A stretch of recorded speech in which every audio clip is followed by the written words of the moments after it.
ওকে, long story short, স্ক্রিনে আপনারা এই মুহূর্তে যে ছবিটা দেখতে পারতেছেন, এই ছবিটা আর এটাকে এখন আমি অ্যাডোব ফটোশপে এডিট করব। সো সেই জার্নিটাই আজকে আপনাদের সাথে শেয়ার করব কিভাবে আমি আমার এই ছবিটাকে এডিট করে এরকম করলাম। সো চলুন চলে যাই আমাদের মেইন ভিডিওতে।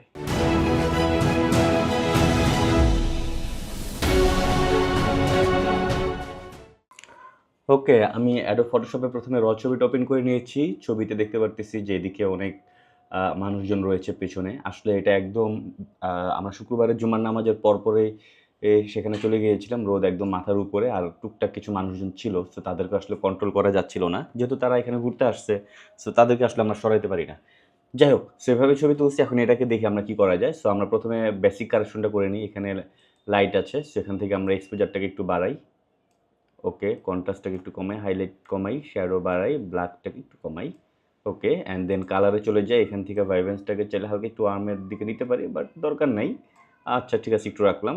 ভাইব্রেন্স থেকে আমরা এটাকে একটু বাড়াই দিই। তাহলে দেখেন আগে কালারগুলো একটু লুকানো ছিল, বাট মানে এটা যদি জিরোতে করি, জিরোতে রাখলে দেখেন কালারগুলো একটু অফটোন মনে হচ্ছে, বাট আমি হালকা একটু ইনহ্যান্স করবো। সো জাস্ট উপরের দিকে নিয়ে গেলাম। স্যাচুরেশনে আমি সাধারণত হাত দিই না। সো এটা আমার রেগুলার এডিট। দেন আমরা এরপরের স্টেপে যাব। সো এরপরের স্টেপে এইখানে আপাতত তেমন কিছু করব না। সো বেসিক কারেকশনটা যদি হয়ে যায়, এখান থেকে আরেকটু এক্সপোজার বাড়াতে পারি, হাইলাইটটাকে একটু কমাতে পারি, এই জায়গাগুলো একটু হাইলাইট বেশি হয়ে যায়। দেন আমরা এখান থেকে ওপেন দিই। সো বেসিক কারেকশন করার পরে ওইখানে আমি আর তেমন কোনো কাজ করি না। সো এরপরে এখন যেটা করতে হবে, এখন এইগুলো একটু রিমুভ করতে হবে। সো আমরা প্রথমে কন্ট্রোল জে দিয়ে একটি লেয়ার নিয়ে নিই। এবার প্রথমে আমরা যেখানে যে বিলিংটা আছে এইটাকে রিমুভ করব। সো খুবই সিম্পল। আমরা যেহেতু এটা অ্যাডোব প্রিমিয়ার প্রো 2026 অফিসিয়ালটা ইউজ করতেছি, সো আমরা এখান থেকে জাস্ট এটা সিলেক্ট করি। এটা সিলেক্ট করে আমরা এইভাবে মার্ক করি। দেন আমরা এখান থেকে এগুলোকেও মাস্ক করে নিই। ওকে, remove everything selected and fill with a clean natural sky and extended matching background architecture. And এখান থেকে আমরা জেনারেট দিই। ওকে, অ্যান্ড আমরা কিছুক্ষণ ওয়েট করি, দেখি ও আসলে আমার জন্য কি রেজাল্ট নিয়ে আসে। ওয়েল দেখেন, এটা কিন্তু পুরো ক্লিয়ার হয়ে গিয়েছে। সো এখানে 3টা অপশন আছে। আমি যদি দেখি, এটা একটা অপশন, দেন এটা হচ্ছে আমার সেকেন্ড অপশন, আর এটা হচ্ছে আমার থার্ড অপশন। সো এই 3টার মধ্যে আমার কাছে এইটাই আসলে বেটার মনে হয়েছে। অ্যান্ড এদিক থেকে মানুষগুলো সব রিমুভ হয়ে গিয়েছে, দ্যাটস কুল। ওকে, দেন আমরা চাইলে এই জায়গা থেকে এইটাকে আমরা একটু এভাবে মার্ক করে কন্ট্রোল সি দিয়ে কন্ট্রোল ভি দিয়ে, দেন এটাকে কন্ট্রোল টি দিলাম। দেন আমরা এটাকে এই সাইডে নিয়ে আসি। এটাকে আবার শিফট প্রেস করে ধরে একটু রিভার্স করতে পারি, বেশি না, এইভাবে রিভার্স করে এটাকে আমরা আবার এই সাইডে প্রেস করতে পারি। ওকে, অ্যান্ড দেন আমরা এখান থেকে মাস্ক করতে পারি।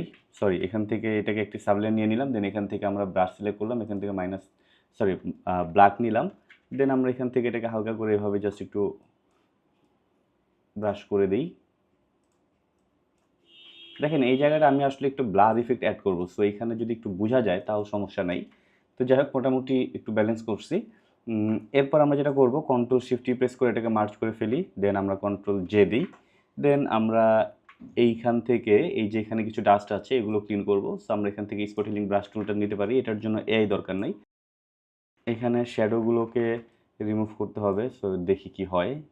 অ্যান্ড এইখান থেকে আমরা পিচ টুলটা নিই। পিচ টুলটা নিয়ে এইটাকে জাস্ট হচ্ছে আমরা এইভাবে সিলেক্ট করি। এবার আমরা জেনারেট দিই। ওকে, সো দেখেন এটাও কিন্তু খুব সুন্দরভাবে রিমুভ করে ফেলছে। অ্যান্ড দেন কন্ট্রোল শিফট ই দিয়ে মার্চ করে ফেলি। কন্ট্রোল জে দিয়ে আবার একটি লেয়ার নিই। এই যে এখানে একটা স্পট আছে, সো আমরা এটাকে আবার একটি স্পট হিলিং ব্রাশ দিয়ে এটাকে ছোটো করে এইভাবে রিমুভ করে ফেলি। That's it. সো আমার সাবজেক্টের কিন্তু সকল ধরনের ডিস্ট্রাকশন যা ছিল ছবিতে সবগুলো রিমুভ করে ফেলছি। আমরা কন্ট্রোল শিফট ই দিয়ে এটাকে মার্চ করে কন্ট্রোল জে দিয়ে আরেকটা লেয়ার নিই। দেন কন্ট্রোল শিফট এ প্রেস করে আমরা এবার আবার চলে যাই হচ্ছে ক্যামেরা রতে। সো রতে গিয়ে এখান থেকে আমরা এদিকে কোনো কাজ যদি মনে হয় করার তাহলে করব। সো আমরা এখান থেকে ছবিটাকে আরেকটু এনহ্যান্স করি। ওকে, ওকে, দেন আমরা নিচে চলে যাব ইফেক্টের ভিতরে গেলে এখান থেকে টেক্সচার আর ক্লিয়ারেন্স এই দুটাকে আমরা হালকা একটু বাড়াইলাম। গেইন চাইলে বাড়াইতে পারো যদি মনে হয়, না দরকার হলে নাই। সো আমরা নিচে চলে যাই, এখান থেকে কার্ভে কোনো কাজ নেই, কালার মিক্সচারে চলে যাব। কালার মিক্সচারে গিয়ে এখান থেকে আমরা প্রথমে যেটা করব, এই কালারটাকে একটু চেঞ্জ করব, ব্লুটাকে। সো আমরা প্রথমে হিউতে চলে যাই। হিউতে গিয়ে আমরা আকাশটাকে একটু এরকম কালার রাখবো অ্যান্ড স্যাচুরেশনে গিয়ে এটাকে একটু বাড়াই দিই। ওকে, অ্যান্ড দেন এটা হচ্ছে অরেঞ্জের মধ্যে পড়ে। স্যাচুরেশনের মধ্যে গেলে আমরা যদি রেডটা চেঞ্জ করি তাহলে কিন্তু এই কালারটা চেঞ্জ হচ্ছে। সো রেড থেকে আমরা এটাকে একটু মাইনাসের দিকে নিয়ে আসি, একটু না অনেকটাই, তাহলে এই কালারটা আর একটু ফুটলো। অরেঞ্জ থেকেও চাইলে আপনি চেঞ্জ করতে পারেন, বাট এটা একটু বেশি মনে হচ্ছে আমার কাছে, এটা 0ই থাকুক। দেন স্যাচুরেশনে গিয়ে আমরা এটাকে একটু কমাই দিতে পারি, কমায় না একটু বাড়াইয়া দিই। ওকে, এটা রাখি। ওকে, কালার মিক্সচার আপাতত এই ছবির জন্য আমি আর তেমন কোনো কাজ করব না। দেন এটাকে আমি অফ করে দিই, নিচে চলে আসি কালার গ্রেডিংয়ে। সো এখান থেকে আমি শ্যাডোতে একটু বাড়াই দিই। দেন এটাকে একটু চেঞ্জ করে দেখি কোনটা বেটার মনে হয়। ওকে, এটাই বেটার, একটু বাড়াই দিই। ওকে, দেন মিড টোনে আমরা হালকা একটু ওয়ার্ম টোন অ্যাড করব। সো এইদিকে নিয়ে আসি অ্যান্ড হাইলাইটও আমরা ওয়ার্ম টোন অ্যাড করব। That's it. অ্যান্ড চাইলে আমরা একটু চেঞ্জ করে দেখতে পারি কোনটা ভালো লাগে, বাট আলটিমেটলি আই নো যে আমার কাছে ওয়ার্ম টোনটা এখানে ভালো লাগবে। সো দেখেন বেশি হয়ে গেছে, কী হলো এটা, সরি। সো এটাকে আমরা একটু কমাই দিই। That's it. ওকে, সো এরপরে যেটা করব আমরা এখান থেকে ডিটেলসে চলে যাই। ডিটেলসে গিয়ে এখান থেকে শার্পনেসটাকে শার্পনিং করে দিই, একটু ব্লেন্ড করে দিই, আর একটু পুরো ব্যাপারটাকে একটু ব্লেন্ড করে একটু ব্যালেন্স করে দিই। সো মোটামুটি কালার ডান। আমি এই কালার টোনটাই রাখবো, খুব বেশি কাজ কিন্তু আমি করি না। দেন এখান থেকে আমরা ওকে প্রেস করি। মানে প্রথমবার কারেকশন করলাম, সব স্পট রিমুভ করলাম, তখন কালারটা ছিল এরকম, আর এবার আমি কালারটা নিয়ে আসলাম এইখানে। ওয়েল, সো চাইলে আমি এখানে শেষ করে দিতে পারি, বাট আমি আরও কিছুটা কাজ করব। Ctrl+Shift+E প্রেস করে এটাকে মার্জ করে ফেলি, Ctrl+J দিয়ে একটি লেয়ার নিই। এবার আমরা এখান থেকে চলে যাব ফিল্টারে গিয়ে এখান থেকে আমরা চলে যাব ব্লারে গিয়ে এখান থেকে আমরা চলে যাব হলো রেডিয়াল ব্লারে। সো আমরা রেডিয়াল ব্লারটা নিলে যেরকম ঘোলা রাউন্ড শেপের একটু ব্লার হবে। এখানে 10 আছে, সো আমরা চাইলে এটাকে আর একটু কমায় দেখতে পারি, 7, দেখি কি হয়। অনেক বেশি হয়ে গেছে, সো আমি আন্ডু দিয়ে দিই। তার আগে আমি যেটা করব এখান থেকে এটাকে এই জায়গায় রাইট বাটন প্রেস করে কনভার্ট টু স্মার্ট অবজেক্ট এটা দিয়ে দেবো। তাহলে যেটা হবে, এই যে দেখেন প্রথমে আমি 7 দিয়েছিলাম, দেন আন্ডু দিয়ে দিতে হইলো, আমাকে সেটা করতে হবে না। আমি একটু দেখাই। এখান থেকে আমি চলে যাব হচ্ছে ফিল্টারে গিয়ে ব্লারে গিয়ে রেডিয়ান ব্লার, এখান থেকে 7 ছিল, আমি 4 করে দিই অ্যান্ড ওকে প্রেস করি। সো দেখেন এখন কিন্তু মোটামুটি ঠিক আছে, বাট আমি চাচ্ছি আরও কমাতে। সেক্ষেত্রে এখন আমাকে আর আন্ডু দিতে হবে না, এই যে এখানে রেডিয়াল ব্লার অপশনটা আছে, এখানে প্রেস করলেই এই অপশনটা চলে আসবে। সো এখান থেকে আমি এখন ধরেন 2 দিলাম। ওকে, সো এখন কিন্তু কমে গেছে। অ্যাট দ্য সেম টাইম আমার সাবজেক্টটা কিন্তু একটু ব্লার হয়ে গেছে, বাট আমি সাবজেক্টটাকে ক্লিয়ার করতে চাচ্ছি। সেটা কীভাবে করব? ওকে ফাইন, আমি প্রথমে এখানে চলে আসি। এখান থেকে আমরা একটি সাবলেয়ার নিই। সো সাবলেয়ার নিয়ে এখান থেকে ব্রাশ নিয়ে আবার এখান থেকে ব্ল্যাক নেব। মূলত আমরা এবার মাস্কিং করব। সেখান থেকে অপাসিটি আমি কিছুটা কমাই দিই, অর্ধেকের কাছাকাছি নিয়ে আসি বা অর্ধেক থেকে কম রাখি। দেন আমরা এখান থেকে এটাকে জাস্ট এভাবে মাস্কিং করব।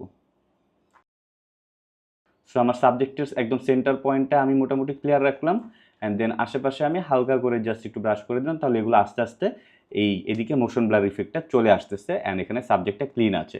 অ্যান্ড আপনারা এখানে দেখলে বুঝবেন যে এই জায়গাটা অনেক বেশি ব্ল্যাক, অ্যান্ড দেন আস্তে আস্তে এটা সাদা হয়ে যাচ্ছে। ওকে, সো আমি তারপর বোঝার সুবিধার্থে নিচেটাকে অফ করি, তাহলে বুঝতে পারবেন। দেখেন আস্তে আস্তে এদিকে ভ্যানিশ হয়ে যাচ্ছে। ওকে, সো আপনারা চাইলে ছবিটা এই পর্যন্ত রাখতে পারেন, বাট আমি চাচ্ছি এটাকে হালকা একটু এরকম করে দিতে। দেন আমরা এখান থেকে চাইলে নাম্বারটাকে একটু কমাতেও পারি। ওকে, হালকা একটু কমালাম, that's it. Well, thank you so much আপনারা যারা সম্পূর্ণ ভিডিওটি মনোযোগ দিয়ে দেখেছেন। ভিডিওটি কেমন লাগলো জানাবেন। এরকম ভিডিও যদি আপনারা আরও দেখতে চান অবশ্যই লাইক, কমেন্ট, শেয়ার, সাবস্ক্রাইব করবেন। ছবিটিও ভালো বা খারাপ যেটা হোক না কেন কমেন্ট করে জানাবেন। আমি ট্রাই করব নিজেকে শুধরিয়ে নিতে যদি আমার নিজেরও কোনো ভুল থাকে। সো দেখা হবে পরবর্তী অন্য কোনো ভিডিওতে। Till then, take care.